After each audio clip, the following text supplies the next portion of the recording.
कृष्णाय वासुदेवाय हरे परमात्मने प्रणतक्लेशनाशाय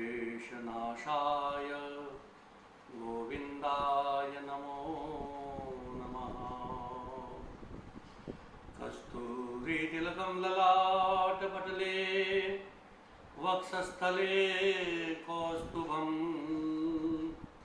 नासाग्रे वरमौक्तिकं करतले वेणुकरे कङ्कणम् सर्वाङ्गे हरिचन्दनं सुललितं कण्ठे च मुक्तावलिं गोपस्त्री परिवेष्टितो विजयते गोपालचूडामणि। ओम क्लीं कृष्णाय नमः। बंधुओं, आज मैं आपके सामने एकादशी के मातम्य की कथा लेकर के उपस्थित हुआ हूँ। आज ज्येष्ठ मास की शुक्ल पक्ष एकादशी, जिसे निर्जला एकादशी कहते हैं, इसका बड़ा मातम्य है। वैसे तो शास्त्रों में हर एकादशी को करना प्रशस्त का है। जो मनुष्य एकादशी के दिन, चाहे शुक्ल पक्ष की हो चाहे कृष्ण पक्ष की, जो व्यक्ति इस कलिकाल में एकादशी का व्रत करता है, वह महान पुण्यों को प्राप्त करके उत्तमोत्तम लोक को प्राप्त करता है। सभी व्रतों में उत्तम यह एकादशी व्रत अवश्य ही करना चाहिए। उसमें भी यह ज्येष्ठ मास की शुक्ल एकादशी, निर्जला एकादशी सर्वोत्तम है। इसका एक नाम भीम एकादशी भी कहलाता है। एक समय की बात है, वेदव्यास जी महाराज पांडवों के महल में पधारे। उस समय भीमसेन ने हाथ जोड़ करके व्यास जी से पूछा, महाराज ये मेरे बड़े भाई युधिष्ठिर इत्यादि और ये छोटे अर्जुन, नकुल, सहदेव, ये सभी, माता कुंती इत्यादि सभी एकादशी का व्रत नित्य करते हैं और मुझे भी कहते हैं कि एकादशी का व्रत करो। लेकिन महाराज मेरे से तो एक समय छोड़ो, आधे समय भी भूखा नहीं रहा जाता, तो मैं क्या करूं? वेदव्यास जी ने कहा, हे भीमसेन, देखो जो कोई एकादशी के दिन अन्न ग्रहण करता है वह महा पाप को प्राप्त करके नरक में जाता है। इसलिए एकादशी का व्रत करना ही चाहिए। इस दिन जो व्रत करता है वह बड़ा पुण्य का कार्य करता है, और कोई व्रत करे न करे एकादशी को अवश्य करना चाहिए। यह बड़ा भारी तप है। भीमसेन ने कहा, महाराज मैं तो भूखा रह ही नहीं सकता, मेरे पेट में तो व्रक नाम की अग्नि रहती है जो हमेशा 5 समय खाने का कहती है, मैं क्या करूं? ऐसा कोई सरल उपाय आप बता दीजिए जिससे मुझे थोड़ा सा तप करके, थोड़ा सा दुख उठा करके अनंत पुण्यों की प्राप्ति हो। व्यास जी ने कहा, भीमसेन यह तुमने बड़ी उत्तम बात कही, मैं उस व्रत का तुम्हें वर्णन करता हूं। ज्येष्ठ मास की एकादशी के दिन, हे भीमसेन, तुम निर्जल रह करके, बगैर पानी पिए रह करके अगर कर सको, अन्न की तो बात दूर है, निर्जला एकादशी का व्रत का पालन करो और द्वादशी के दिन इसका पारण करना तो तुम्हें वर्ष भर की एकादशियों का फल प्राप्त हो जाएगा। इसको यत्न पूर्वक करना चाहिए। ये भीमसेन, यह एक एकादशी ही अनंत पुण्यों को देने वाली है। इसलिए जो कोई व्यक्ति इस एकादशी का व्रत करता है वह महान पुण्यशाली कहलाता है।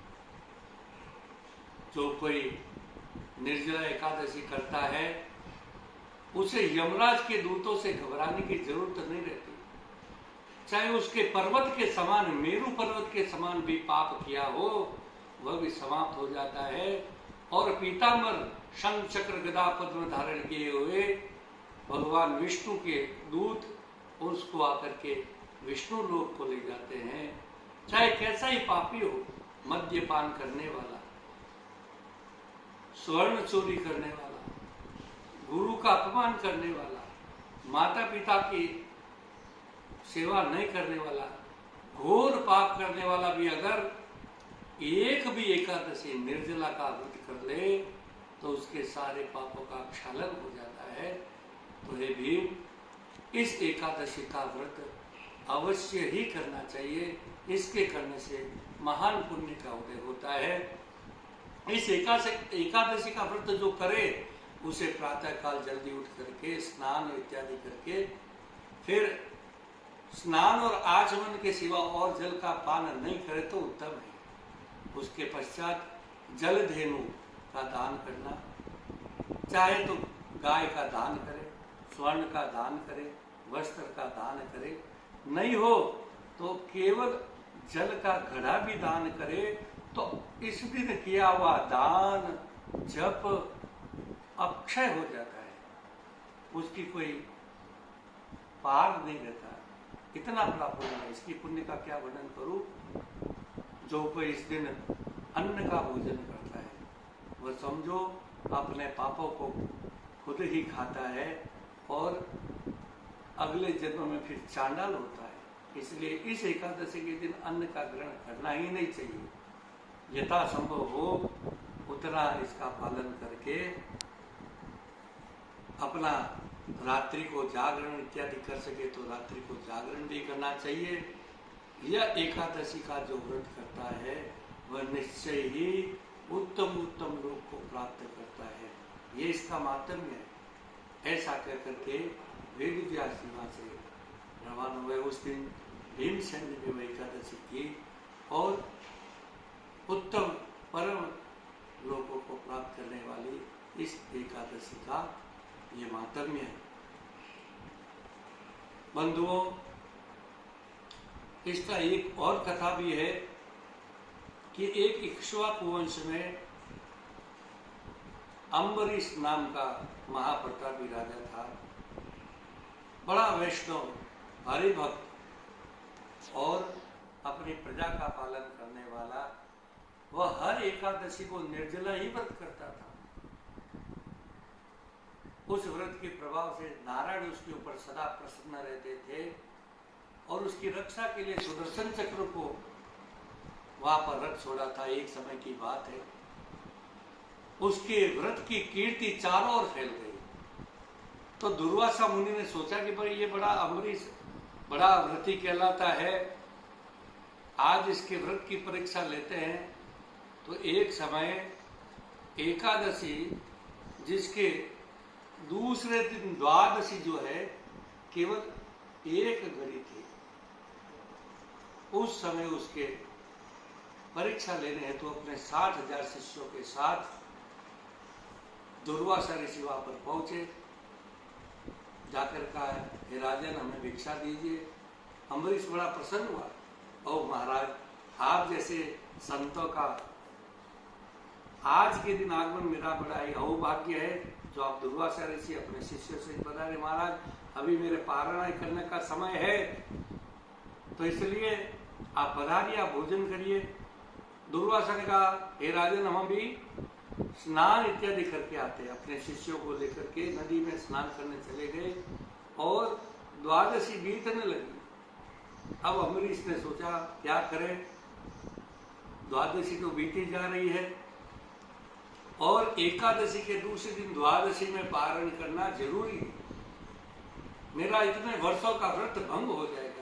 और मैंने ब्राह्मण को भोजन कराने का कहा, उनको बगैर भोजन कराए मैं करूं तो भी पाप का भागी होऊंगा। बड़ा धर्म संकट उपस्थित हुआ। ब्राह्मणों को इकट्ठा किया, महाराज ऐसे समय में क्या करना चाहिए? ब्राह्मणों का, महाराज आप ऐसा करिए, भगवान का चरणामृत का पान आप कर लीजिए, क्योंकि आप निर्जल करते हैं। तो चरणामृत का पान करने से आप भोजन भी नहीं करेंगे और आपका व्रत भी नष्ट नहीं होगा। ब्राह्मणों के कहने पर अम्बरीश ने भगवान के चरणामृत का आचमन करके व्रत का पारण किया। जब कुछ क्षण द्वादशी बीत गई, दुर्वासा ने सोचा चलो द्वादशी बीत गई, अब तो उसका व्रत भंग हो गया होगा, चलते हैं। पहुंचे अम्बरीश के पास में, कहा कि राजन भोजन करो। अम्बरीश कहा, महाराज पधारिए पधारिए, 56 प्रकार के व्यंजन आपकी प्रतीक्षा कर रहे हैं। दुर्वासा ने पूछा, हे राजन अम्बरीश, तू हमेशा नित्य निर्जला एकादशी करता और दूसरे दिन द्वादशी में पारायण करता, आज तुमने पारायण किया या नहीं किया? द्वादशी तो बीत गई। अम्बरीश ने हाथ जोड़कर कहा, हे भगवान, मैंने अन्न भोजन नहीं किया, केवल भगवान के चरणामृत का मैंने पारायण कर लिया है। ऐसा सुनते दुर्वासा क्रोधित हो गए, तुमने हमें भोजन करवाने का कहा और तुमने पारायण कर लिया। अपने सिर की जटा से एक बाल उखाड़ करके फेंका तो इस भारी कृत्या राक्षसी उत्पन्न हुई, अम्बरीश को मारने के लिए दौड़ी। अम्बरीश उसी समय हाथ जोड़ करके खड़े रहे।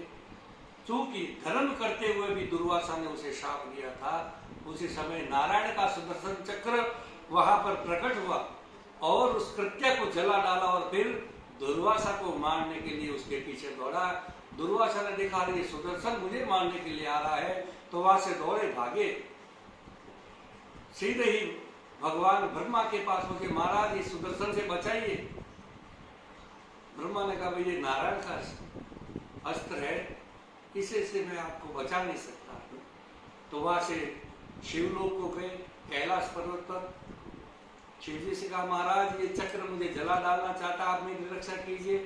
शिव जी ने भी मना कर दिया कि ये तो नारायण का चक्र है, मैं नहीं बचा सकता। वहां से विष्णु लोक को गए दुर्वासा, दौड़े दौड़े घबराए हुए, पीछे पीछे सुदर्शन चक्र अपनी तेज ज्वालाओं से प्रज्वलित होता हुआ उनके समक्ष जाकर के नारायण से विनती किए, महाराज ये सुदर्शन चक्र मुझे जलाना चाहता, ये आपका ही अस्त्र है, आप इससे मेरी रक्षा कीजिए। आप तो गो और ब्राह्मणों की रक्षा करने में वचनबद्ध है। नारायण ने कहा, दुर्वासा ये चक्र मेरी आज्ञा में भी नहीं, यह मैंने अपने भक्त अम्बरीश को दे दिया है, उसकी रक्षा के लिए वहां पर रखा है। देखो मेरा भक्त बड़ा दयालु है, तुम उसके पास जाओ, ये उसी की आज्ञा में है। अगर अम्बरीश चाहता तो उसी समय क्रोध से देखता तो आप जल करके भस्म हो जाते। इतना उसका तप है, इतना व्रत का प्रभाव है और वो दयालु, आप उसी की शरण में जाओ। जब दुर्वासा ने देखा तीनों लोकों में कोई मेरी सहायता करने वाला नहीं है, तो उसी समय भगवान के भक्त अम्बरीश के पास गए। अम्बरीश ने देखा कि दुर्वासा आ रहे, पीछे पीछे सुदर्शन चक्र है। दुर्वासा जाकर के अम्बरीश से हाथ जोड़कर बोले, राजन मैंने क्रोधवश कृत्या का प्रहार किया, लेकिन ये सुदर्शन चक्र मुझे जला डालना चाहता है, इससे मेरी रक्षा करो। अम्बरीश बड़े द्रवित होकर के हाथ जोड़ करके सुदर्शन चक्र से विनय करने लगे, महाराज मैं भी साधु संतों की सेवा करता हूँ, ये सुदर्शन चक्र आप नारायण के प्रिय हैं, नारायण के आदेश से मेरे पास है। मैं आपसे विनती करता हूँ कि आप इन महात्मा, इन ब्राह्मणों को आप छोड़ दीजिए। बड़ी प्रार्थना की, सुदर्शन चक्र ने अपना क्रोध शांत किया। अम्बरीश दुर्वासा के चरणों में गिरे कि महाराज मेरी वजह से आपको इतना कष्ट उठाना पड़ा। ऐसी सहिष्णुता देख करके दुर्वासा भी बड़े प्रसन्न में बोले, राजन तुम धन्य हो, देखो मैंने तुम्हारे ऊपर क्रोध किया लेकिन फिर भी तुमने मुझे क्षमा किया, इसलिए तुम्हारी यश और कीर्ति अमर रहेगी।